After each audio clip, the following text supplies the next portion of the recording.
أشهد أن لا إله إلا الله أشهد أن لا إله إلا الله أشهد أن محمدا رسول الله أشهد أن محمدا رسول الله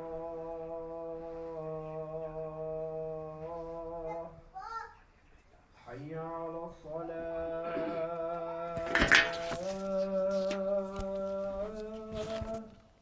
حي على الصلاة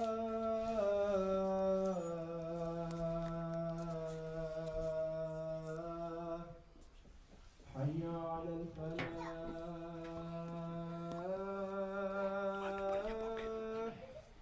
حي على الفلاح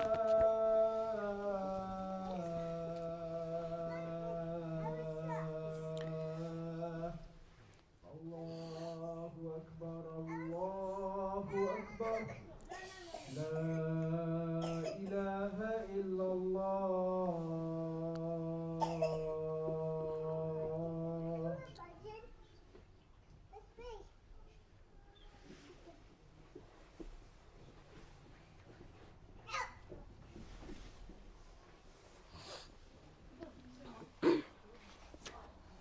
الحمد لله حمدا أولا والحمد لله حمدا آخرا والحمد لله حمدا ظاهرا وباطنا وأصلي وأسلم على أشرف الأنبياء والمرسلين وعلى آله وأصحابه أجمعين أما بعد يا معشر الإخوان وحدوا الله فإن التوحيد رأس الطاعات واتقوا الله فإن التقوى ملاك الحسنات وعليكم بالإحسان فإن الله يحب المحسنين. All praises belong to Allah, the Almighty, the Most Compassionate, the Most Merciful. Peace, blessings and salutations be upon the Prophet Muhammad sallallahu alaihi wasallam, his blessed family members, his companions and all those that follow them with excellence until the day of resurrection. How many times do we recite Bismillah Rahman Rahim in Salah? Many a times. We recite it on a daily basis, regularly. And when we ponder over this, Bismillah Rahman Rahim, do we ever ponder over its meaning? Do we ever reflect over its meaning? What are we saying? We are saying, in the name of Allah, the most compassionate, the most merciful. So through this we are acknowledging that Allah is the most compassionate and He is the most merciful. When we recite the Quran, what does Allah start the Quran with? He starts the Quran with Surah Al-Fatiha. So the beginning and the opening of the Quran, it is Surah Al-Fatiha. Before we recite the Quran, after seeking protection, asking Allah to protect us from shaitan, we say Bismillahir Rahmanir Rahim. Again, in the name of Allah, the most compassionate, the most merciful. And in Surah Al-Fatiha, Allah starts off by saying Alhamdulillahi Rabbil Alameen. All praise belongs to Allah. All praise belongs to Allah, the Lord of the worlds, Ar-Rahman Ar-Rahim, the most compassionate, the most merciful. So again, we are starting off by praising Allah. We are declaring that He is the most compassionate, the most merciful. And then we say, Maliki Yawmiddin, Master of the Day of Judgment, the Day of Recompense. So we are declaring Allah to be a Master. So after declaring Him to be the most compassionate, the most merciful, we are declaring Him to be the Master. So we are His servants. When we are declaring someone to be a Master, we are claiming to be His servants. So we submit to Him holistically. Now when we are acknowledging, declaring and agreeing to the fact that Allah is the most compassionate, Allah is the most merciful, then we truly believe in our hearts that Allah is the most merciful, Allah is the most compassionate. There is no one more merciful and more compassionate than Allah. In fact, Allah Himself, through the Prophet ﷺ, it comes in a hadith, Abu Hurairah radiallahu anh mentions that the Messenger ﷺ said, لما قضى الله الخلق كتب في كتابه فهو عنده فوق العرش إن رحمتي غلبت غضبي. When Allah completed the creation, He wrote in His book with Him upon the throne, verily my mercy prevails over my wrath. So this is Allah the most merciful. And that same merciful Allah, He tells us in the Quran time and time again to be patient. He uses the word sabr a number of times in the Quran and words connected to this word. And Allah is highlighting that sabr is a key ingredient. It is a key ingredient for us to live a productive life. And it is due to the mercy of Allah that we are roaming free on this earth, the earth of Allah. So many of us sin day in, day out. We disobey Allah's commands. We do not do and adhere to what Allah tells us to do. Despite this, due to the mercy of Allah, due to the compassion of Allah, He allows us to roam freely. He allows us to eat and drink freely. He allows us to live and breathe on this earth freely. And this is due to the mercy of Allah. And Allah mentions in one place in the Quran, وَاسْتَعِينُوا بِالصَّبْرِ وَالصَّلَاةِ وَإِنَّهَا لَكَبِيرَةٌ إِلَّا عَلَى الْخَاشِعِينَ. And this is in reference to Allah instructing us to be patient. He says, and seek help through patience and prayer. Indeed, it is a burden except for the humble, the reverent, and the devout. So Allah is telling us to be patient in this verse. He is telling us to seek help, seek His help, seek contentment through patience. And if you are devout, if you are truly humble, and you are truly connecting with Allah, then this will not be a burden upon you to be patient. But if it is a burden upon you to be patient, then you need to fix yourself in terms of your devoutness to Allah. Allah mentions in another place in the Quran, in Surah Al-Baqarah, chapter 2, verse 153, يَا أَيُّهَا الَّذِينَ آمَنُوا اسْتَعِينُوا بِالصَّبْرِ وَالصَّلَاةِ إِنَّ اللَّهَ مَعَ الصَّابِرِينَ. O believers, seek help, seek comfort through sabr, through patience, and through salah. Indeed, Allah is with the patient. So Allah again is instructing us to be patient, and Allah is telling us that if you are patient, then Allah is with you. Allah tells us in another place, O believers, patiently endure, persevere, stand on guard, and be mindful of Allah, so you may be successful. So Allah is telling us in this verse that if you are patient, then this leads to success, then you are successful. So patience is so integral to live a productive life, to live a good life, to live a positive life, that it is tied with success. So our success lies in being patient. So we have to be patient. And this word sabr and words linked to this in the Quran and some of the verses that we mentioned, it is a very comprehensive word, and it could be translated as patience, steadfastness, perseverance, endurance, forbearance, restraint, diligence. And it is a virtuous characteristic, and that is why Allah is telling us to adopt this characteristics in our lives. And if we look into the teachings of the scholars mention in light of the Quran and Hadith that patience is of three types. Patience in worshipping Allah. So whenever Allah tells us to do something such as perform your 5-time daily prayers, then patience at that time is in acting upon the command of Allah. Patience in avoiding sin. So a person is being, by shaitan and by his desires, he's being trapped to do a sin. But at that time he's being patient by not carrying out that sin. And this is patient in avoiding sin. And the third level of patience is patience with the decree of Allah and calamities. And this is the tests that we go through in life. Whenever a person goes through any calamities in life and he goes through testing situations, he is patient. He does not let those tests get to him where he gives up on life. He loses hope in life. He loses hope in the mercy of Allah. He doesn't do this, and this is what patience is at such times. And this is the patience that we want to talk about today, where many people give up. Many people lose hope in the mercy of Allah. We have to understand that life is a practical test, and we go through different experiences, we go through different conditions, we go through different situations, we go through different challenges in life. Sometimes a person may be rich, at times a person may lose his money and may be poor.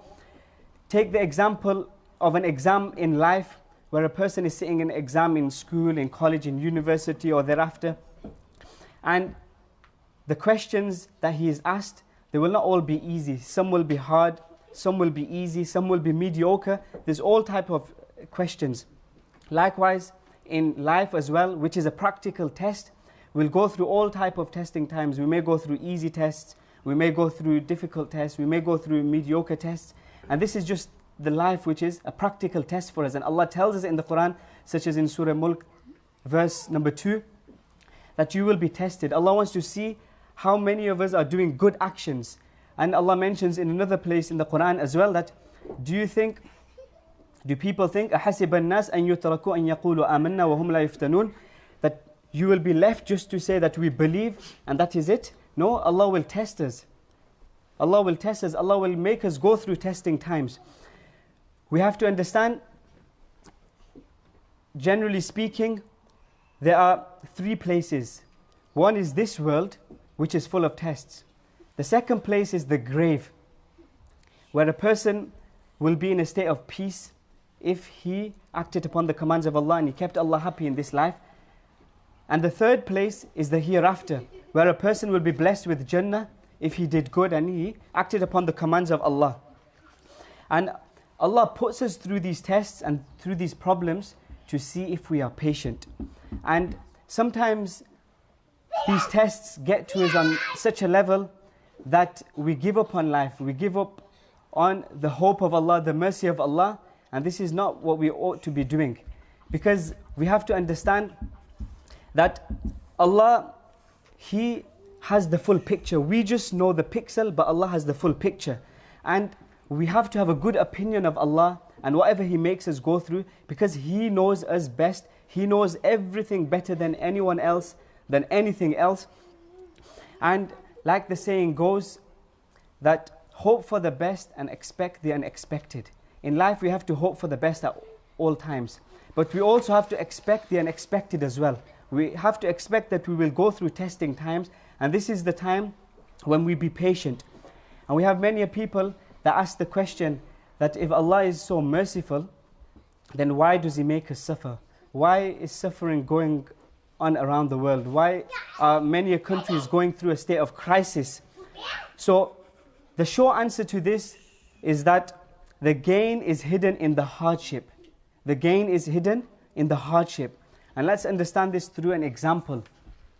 Imagine you are at home, you have a baby, a guest comes to visit you, your baby is in the other room with the mother, and the mother is giving the baby a bath. Now you are with your guest and the baby is crying profusely, he's crying excessively. The guest becomes a bit worried that is everything alright, because the guest cannot see that the baby is given a bath by the mother, and the baby, only 1-2 month year old, cannot bear the water, even though it may be lukewarm, but it's not used to this bath. And the guest is listening to the baby crying profusely, so the guest has all types of thoughts. Is the baby being punished? Is the baby being hit? But the guest cannot see the full picture. And then after a bit, the guest asks you, the father, is everything all right? Is the baby all right? Is the baby fine? And you say, yes, the baby is fine. The baby is just crying because the mother is giving the baby a bath. The baby is not used to it. Now, despite the baby crying excessively, the mother will still carry on giving the baby a bath, because the mother knows that the baby has to have a bath. The baby needs to get cleansed of the dirt and the impurity that may have accumulated on the body. Because if the baby is not given a bath and this dirt, this impurity, it accumulates over time, then this could cause the baby to become ill as well. So it is for the betterment of the baby that the mother gives it a bath despite the baby crying. So this is exactly how our situation is in life. Whenever we go through a testing time, then we have done so many sins in life. Allah forgive us. Allah is cleansing us. So there is a hidden gain in our pain. In the testing times, there is gain for us. Allah is getting rid of the sins. If we have no sins, then Allah will raise our ranks. He will elevate us. And take another example. Take the example of an individual that goes to the dentist, and the dentist tells him that he needs a filling. Now, the individual, obviously, he would not like this. Another person, he sees this individual, the patient, undergoing the filling. And what will the filling entail? The doctor giving the patient an injection, maybe drilling his teeth, etc., and making the patient go through pain. An onlooker will see this and think that the dentist is making this individual, making the patient go through pain. But this is for the gain of this patient, because if he does not take this filling, then this will lead to further hardship and difficulty for this individual. This will lead to cavities in his teeth, and this will maybe even lead to, in future, if he doesn't take the filling, a hole to be created in his tooth and around. So this is why the dentist, knowing well, true and well, that for his betterment he needs a filling, despite him going through pain, despite an onlooker thinking that the dentist is making the patient go through pain, but this is for his gain, and there's a hidden gain in this. Likewise, an individual, he goes through some pain in his body, he goes to the doctor, he does a scan, and then the doctor says, we're going to need to operate, and we're going to need to open your body up. We're going to have to open your body up. Now, an onlooker may see that this is pain for this individual, this is oppression for this individual, but there's hidden gain in this. There's gain that this patient needs to go through the operation. After he's operated on, then he will be better, and there's long-term benefit for him. So these are such examples to make us understand that we have to understand that the tests that we go through in life, and the hardships and the suffering that we go through and other individuals go through around the world, this is for their betterment. There is hidden gain in it for them. And we as Muslims know better that Allah has blessed us with Iman. And this is the greatest gift that we have been blessed with. And this is the gift that we utilize to have full trust in Allah, to rely on Allah, that whatever Allah does, He does for our best. Whatever Allah does around the world, whatever suffering is going on, Allah knows the best behind this, and Allah is the individual that is full of wisdom. Now, when we understand ourselves to be believers, and we understand that we have Iman, then we will understand that the tests we go through is like a security guard. When a security guard who is working night shifts, he is made to circumambulate around a building and say it is winter, it's very cold, it is raining. Now this security guard, despite the rain, despite it being cold, he may even use a coat, he may even make sure that he's wearing a winter hat, he's wrapped up so he stays warm. But despite the rain, despite it being extremely cold, he will go around the building because this is his job. And he will know that he's gaining in this. And what is his gain? He's gaining a wage. So he will go through that hardship, he will go through that difficulty, he will stay awake all night because he knows that he will get a profit. He will get a gain. And what is the gain? He will get a wage after this. So likewise, us as believers, us as Muslims, we know that we have Iman and Allah will make us go through tests. We have to stay patient, just like this security guard. When we stay patient, then our reward, our gain is the happiness of Allah, and Allah will grant us Jannah. Allah will grant us paradise. May Allah grant us all Jannatul Firdaus. And like Allah mentions in the Quran, إِنَّمَا يُوَفَّى الصَّابِرُونَ أَجْرَهُمْ بِغَيْرِ حِسَابٍ. Only those who endure patiently will be given their reward in full, without account, without limit. May Allah grant us all the ability to stay patient whenever we go through testing times. May Allah grant us the ability to understand that He is the most merciful, He is the most compassionate. May Allah grant us the ability to act upon everything that has been said. Ameen. Wa akhiru da'wana alhamdulillahi rabbil alameen.